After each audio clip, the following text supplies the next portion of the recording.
Nós vamos tentar fazer uma resposta agrupando as perguntas, porque tem algumas que são semelhantes, né?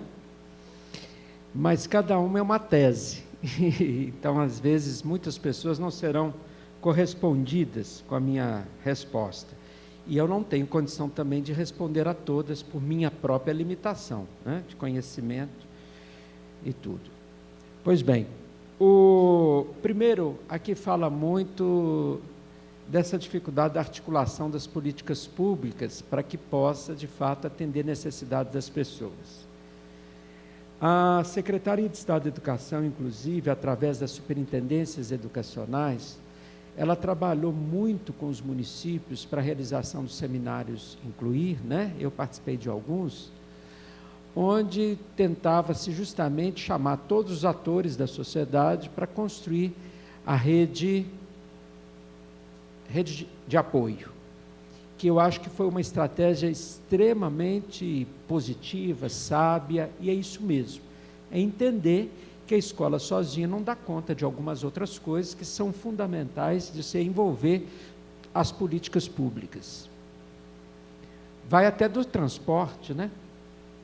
Tem menino que tem que chegar e você tem que ter a garantia do transporte adaptado, e não chega, às vezes é por isso, principalmente quem é pobre.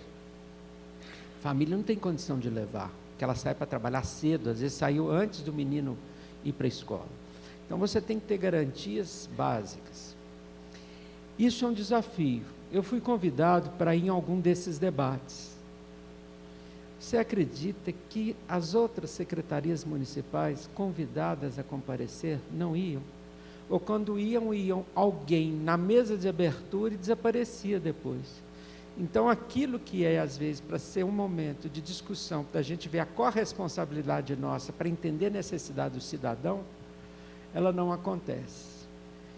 Eu tenho até incluído na minha fala o seguinte: quando eu vou numa cidade, seja para fundar uma PAI, ou seja para um debate de uma inclusão, seja para um seminário qualquer, e tem as autoridades, eu sempre viro para as autoridades e falo assim: olha, aqui o tema proposto é falar sobre a semana da pessoa com deficiência, ou sobre o deficiente, ou sobre isso. Vamos tentar chamá-los de conterrâneos? Se eu sair daqui, você só levar essa ideia, que eles são nossos conterrâneos, eu acho que eu já cumpri meu papel. Porque conterrâneo, para conterrâneo tudo, né? Para o deficiente é o que sobra. A gente faz até festa para conterrâneos ausentes. A gente tem tanto orgulho que faz até festa para os conterrâneos ausentes. E às vezes o conterrâneo que está ali convivendo com você, que é com deficiência, a gente não preocupa de voltar a política pública para ele. Então, educadores, isso é realidade mesmo. E a gente não consegue contrapor. Só que vocês, professores que estão nos ouvindo, vocês escolheram trabalhar com gente, né? Trabalhar com o ser humano, e vocês conseguem, por isso mesmo, perceber a insensibilidade de vários segmentos em relação à necessidade do homem.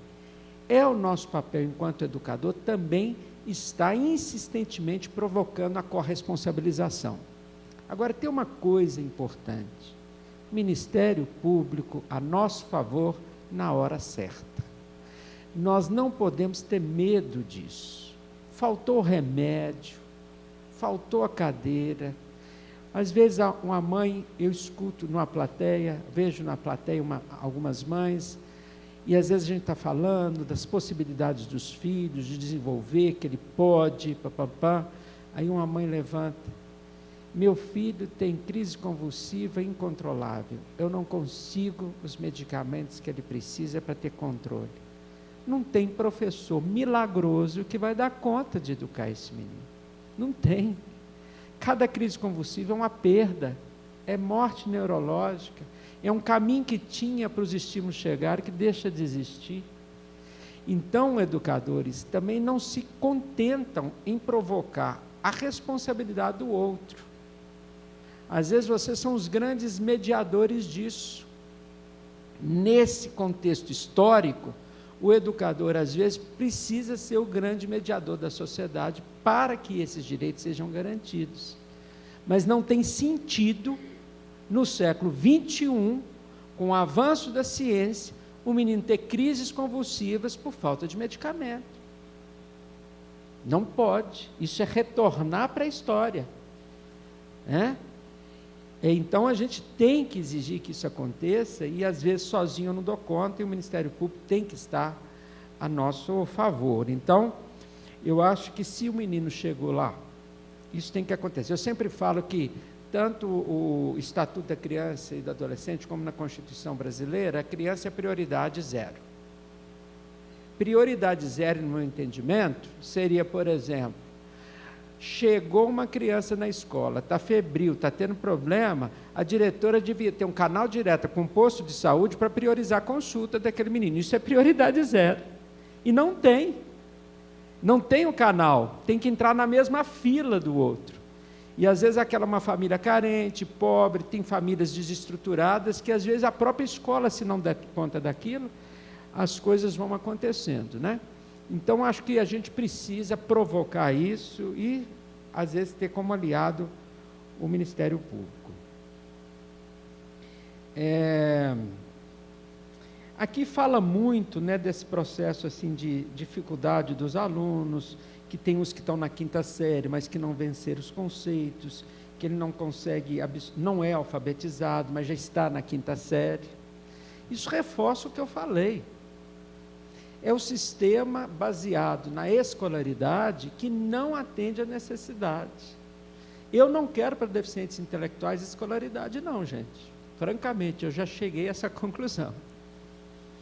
Eu quero uma escola para deficiente intelectual que dê para ele condição de aprendizagem, sem estar preso no processo de escolaridade. A escolaridade eu posso continuar tentando. Até, Ana Regina, é um conceito que eu queria depois a gente discutir tecnicamente. Eu acho que nós poderíamos trabalhar na proposta para Minas, para as escolas especiais, nesse sentido. As escolas especiais, as escolas comuns, ficariam com escolaridade para o deficiente intelectual, até a gente sentir que ele tem um contexto de aprendizagem e desenvolvimento, e depois ele está inserido na escola para aprendizagem, que seria o papel da escola especial. Que aí você consegue mais anos com ele, mas para um aprendizado nessa concepção de não escolaridade, sabe? Eu acho que se a gente conseguisse construir uma política assim, nós íamos dar um alívio para os pais, porque os pais estão assim, eles não querem impedir seus filhos de ir.